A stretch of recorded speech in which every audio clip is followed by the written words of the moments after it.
জমজমের পানি কেউ যদি বুড়া বুড়া মুখে বসে খায়, পেস্টিজ মনে করছে লোকের সামনে এ পানিগুলি কি দাঁড়িয়ে খেতে হবে নাকি? যদি বসে খায় তার আমলনামা থেকে 1000টা নেকিকে মাইনাস করি, ওই জায়গাতে 1000টা বাদ দিয়ে আপনার গুনাহ লিখে দেওয়া হয়। আর যদি দাঁড়িয়ে খাওয়া যায় 1000টা আপনার আমলনামা নেকি লেখা হবে, তার সাথে সাথে 1000টা আপনার গুনাহ মাফ করা হবে। বলুন সুবহানাল্লাহ। শুধু তাই নয়, নবী বলেছেন আবে জমজমের পানি যে কোনো রোগের নিয়াত করে যদি খান, আল্লাহ রাসূল বলেছেন রোগটা আল্লাহ ভালো করবে। এই আবে জমজমের পানি এত দামি, গোটা পৃথিবীর বৈজ্ঞানিকরা ভাবছে আবে জমজমের পানিকে পরীক্ষা করেছে। এ পানি আমেরিকাতে নিয়ে গেছে, পরীক্ষা করে ভাবছি এই পানিতে কোনো জীবাণু পাই নাই। বলুন সুবহানাল্লাহ। আরে পানিটা এমনই আল্লাহর কুদরত,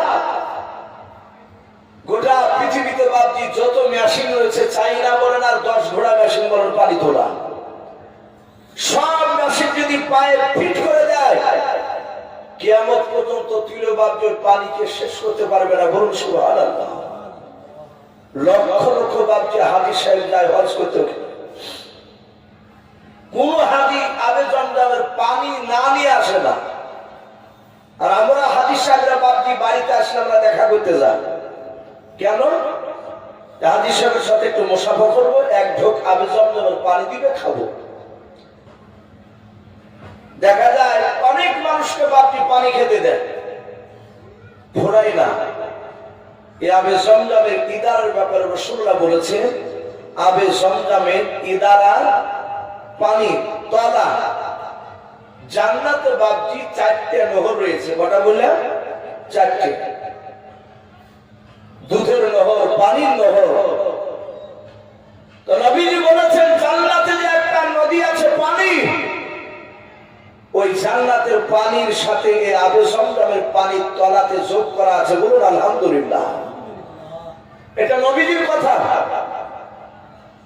আমি বলছিলাম এই সে আবে জমজম বুঝতে পারলাম যে ইসমাইল আলাইহিস সালামের জামানায় ওনার 2 থেকে 3 হাত সামনে জিবরিল আলাইহিস সালামের ডান দিকের পাখার আঘাতে মাটি ফেটে যে পানিটা বের হয়েছিল, ওই পানিটার নাম আবে জমজম। এই আবে জমজমের ইদারা বাপটি আস্তে আস্তে মাটি পড়ে পড়ে বাপটি বন্ধ হয়ে গিয়েছে। আমি জানি না আপনাদের এলাকায় বাপটি ওরকম কিছু ঘর পাওয়া যায় কিনা। আমাদের এলাকায় কিছু কিছু জায়গায় মাটি কাটার পরে লোক জানি না, জঙ্গল বাগান কাটতে গিয়ে, উঁচু জায়গা কাটতে গিয়ে দেখা গেছে মাটির তলে ঘর হয় এখন ছোট ইটে।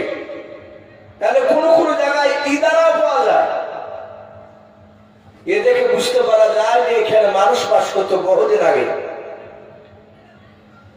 তো মানুষেরা, মক্কার লোকেরা জানতো যে আবে জমজমের ইদারা আছে মক্কা নগরে। ওই আবে জমজমের ইদারা মাটি পড়ে পড়ে পড়ে বাপটি বন্ধ হয়ে গিয়েছে। মক্কা নগরে কোথায় কাবা শরীফের এলাকাটি আছে, কোথায় এটা খুঁজে বের করতে পারেনি।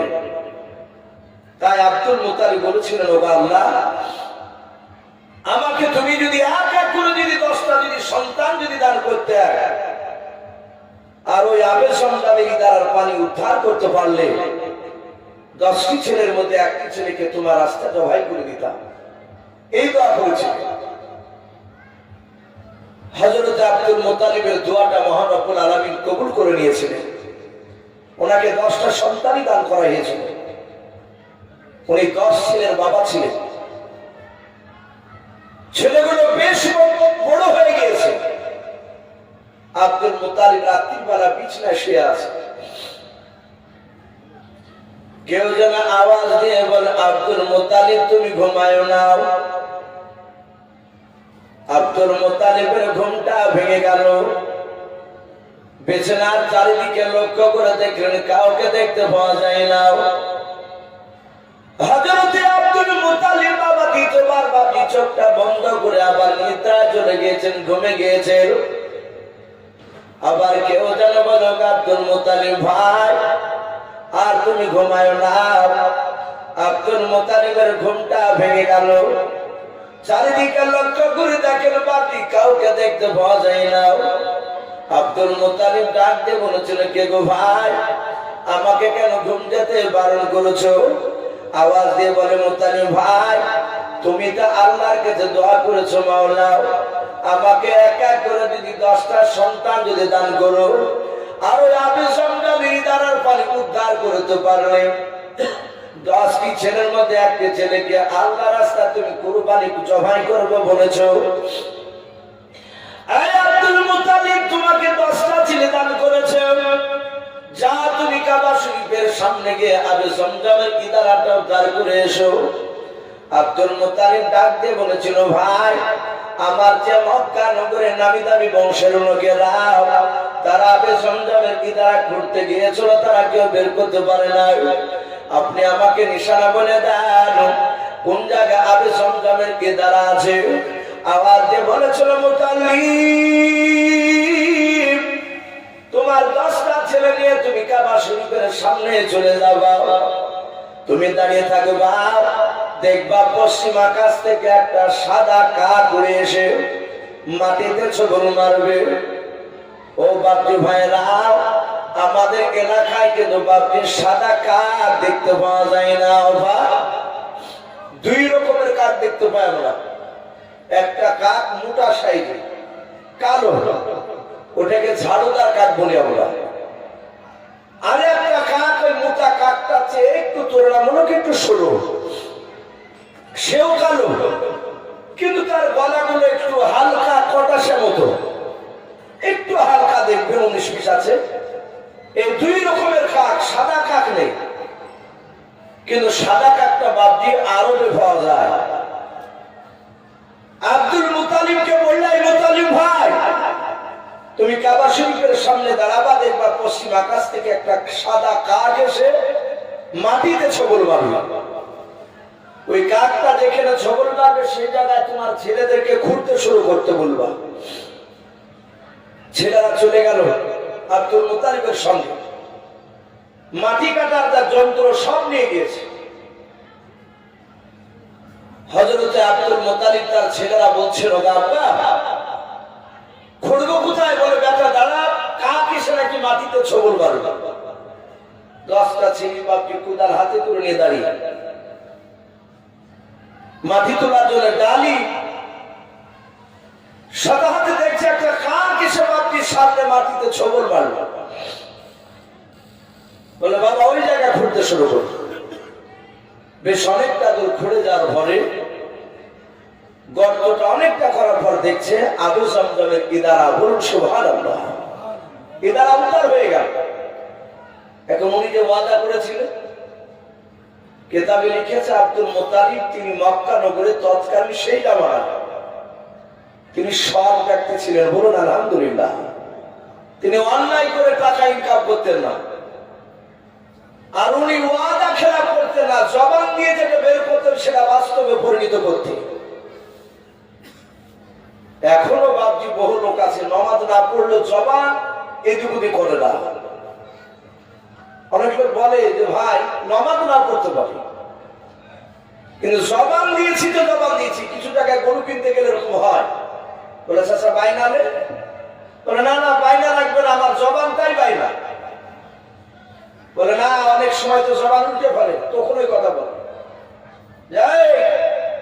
আমি নামাজ না পড়তে পারি, কিন্তু জবান আমি হেরফের করিনি, উল্টাই। আব্দুল মুতালিব সেরকম মানুষ ছিলেন। 10টা ছেলে নিয়ে বাড়ি থেকে বাপজি বসে গিয়েছে, কাকি বা কুরবানি করবে, জবাই করবে। ছেলেরা জানেন যে আব্বা জবাই করবে যে কোনো একজনকে। এই মুতালিব যা বলেছে তা করবি। আব্দুল মুতালিব 1, 2, 3, 4 করে করে সিরিয়ার মধ্যে একদম শেষ বেটা 10 নম্বর, তার নাম কেতাবে লিখেছে আব্দুল্লাহ। কি নাম? এই ভাইয়ের নামে না।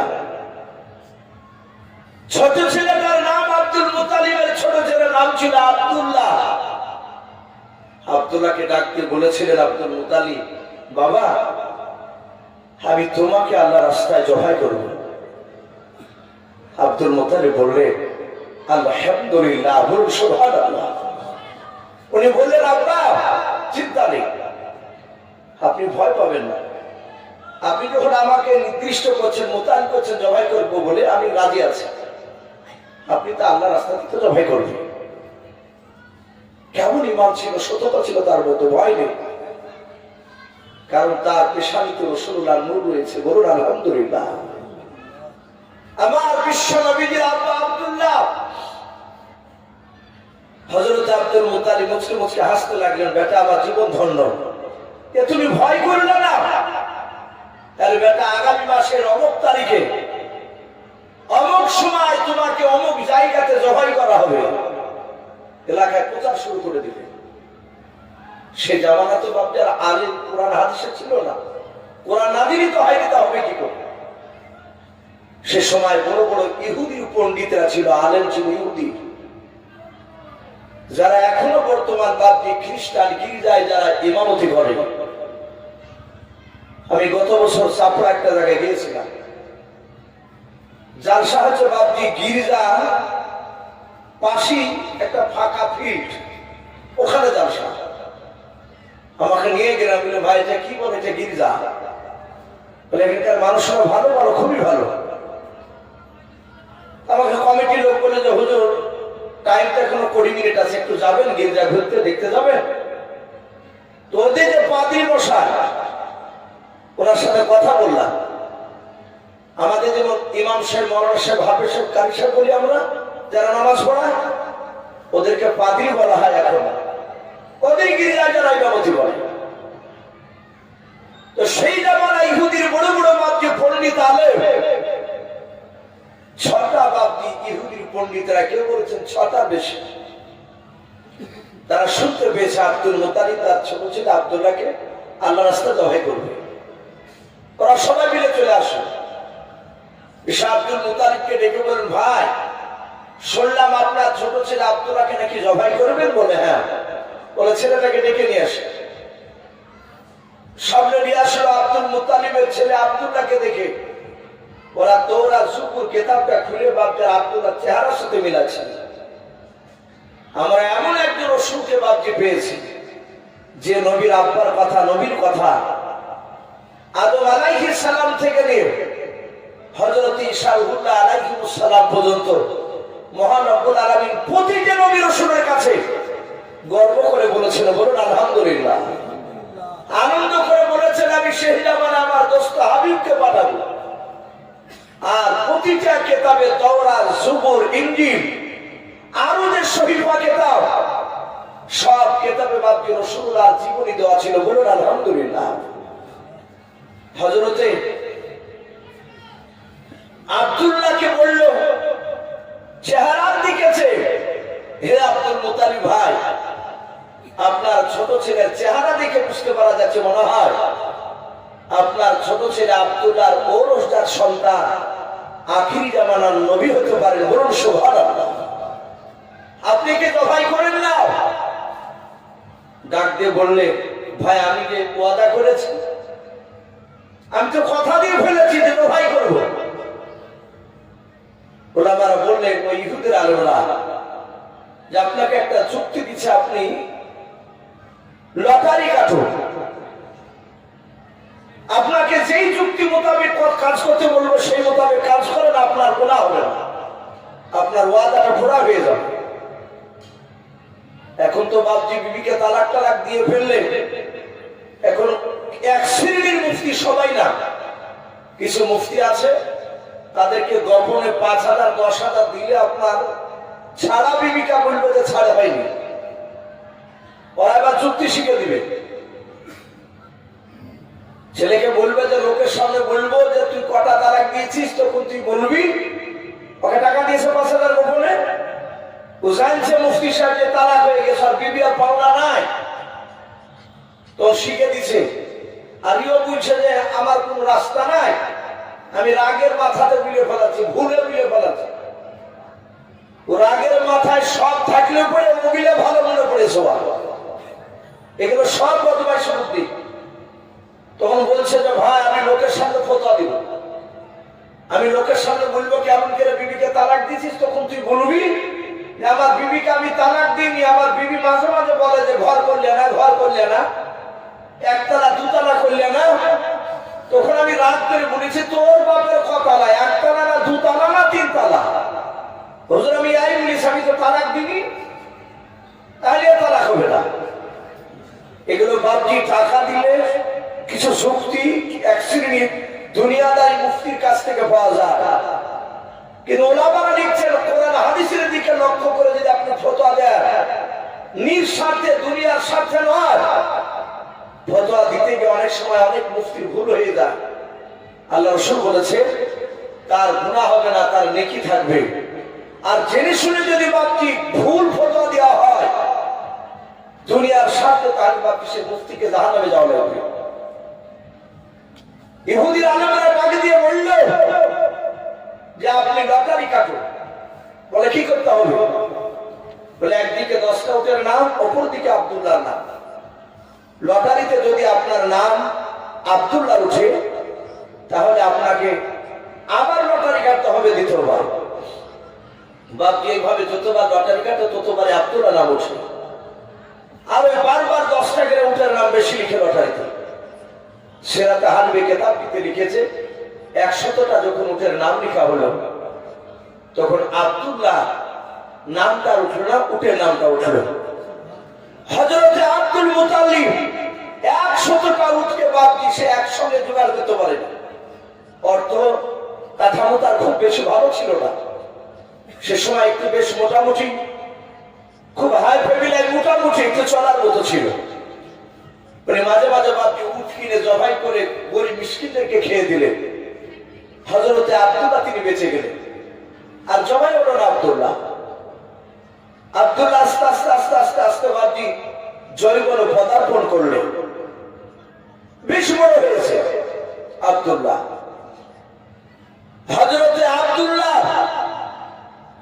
আমি মোটামুটি একটু বলবো বলেছে ভাই, আরো যদি গোড়া থেকে বলা যায় অনেক সময় লেগে যাবে। তাহলে রাসূলুল্লাহর ইন্তেকাল পর্যন্ত কালকে বাপজি পৌঁছানো যাবে না। তো হযরতে আব্দুল্লাহর সাথে বাপজি তৎকালীন সেই জামানায় তাই নগরের বাপজি একটা বাসিন্দা, যিনার নাম কেতাবে লিখেছে আব্দুল ওয়াহাব বিন জোহরি। কি নাম বললাম বাপ? একটু জোরে বলে নামটা। আব্দুল ওয়াহাব বিন জোহরি। ওনার একটা মেয়ে ছিল, তার নাম ছিল আমিনা। এই আমিনার সাথে আব্দুল্লাহর সাথে তৎকালীন সেই জামানায় প্রথা অনুযায়ী বাপজি বিয়ে হয়ে গেল। বলুন সুবহানাল্লাহ, বিয়ে হয়ে গেল। আব্দুল্লাহকে বাদ দিয়ে আপনার নয় আমিনাকে বিয়ে করে নিয়ে এসে আব্দুল্লাহ বাড়িতে রেখেছে। ওনার বিবিকে বৈকাল বেলা রেখে বলল যে তুমি বাড়িতে থাকো, আমি মক্কার বাজার থেকে বাজার করে নিয়ে আসি। উনি বাজার করতে গেলেন। এদিকে বাপজি কেতাবে লিখেছে এই আলোচনা করতে গিয়ে